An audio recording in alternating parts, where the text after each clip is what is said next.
Bonjour à toutes et à tous. Le Monde vient de publier un édito magnifique. Lisez-le. Lisez-le et gardez-le pour le prochain procès de Nuremberg. Qu'est-ce qu'il y aura un procès de Nuremberg de l'immigration et de l'islamisation de l'Europe et de la prochaine guerre civile. Et ça, ce sera une pièce à conviction.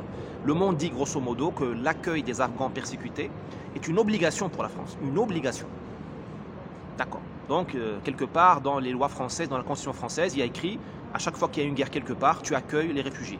Il n'y a pas de limite de nombre, tu n'as pas à choisir, tu n'as pas à savoir si les gens que tu accueilles sont porteurs du corona, de n'importe quelle maladie, s'il s'agit de terroristes, s'il s'agit de talibans infiltrés, s'ils sont compatibles avec ta civilisation, s'ils seront des criminels, si tu as l'argent de le faire. Voilà. Le Monde oublie que la France est un pays en faillite. Un pays en faillite comme la France, dont la dette publique est à 115% du PIB, ce pays-là n'a pas le droit d'être généreux. S'il est généreux, c'est qu'il est irresponsable, parce qu'on n'a pas le droit d'être généreux avec l'argent de Mme Merkel. D'accord? Ça, c'est pas de la générosité, c'est de la bêtise. La France est dépassée budgétairement et par l'immigration. L'immigration en France est un fiasco. Ça fait 40 ans qu'on le sait. Combien de Samuel Paty il faudra pour que vous compreniez ça?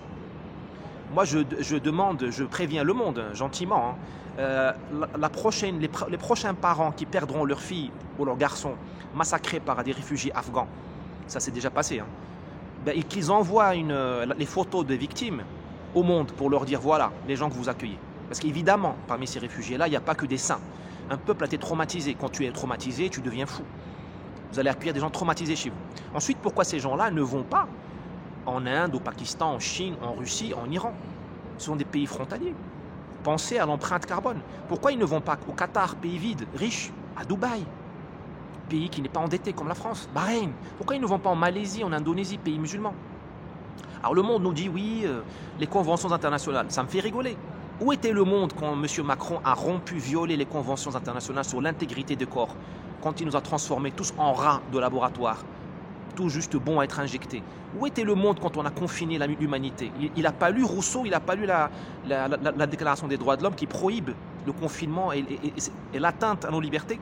Donc il faut arrêter de déconner là les gars.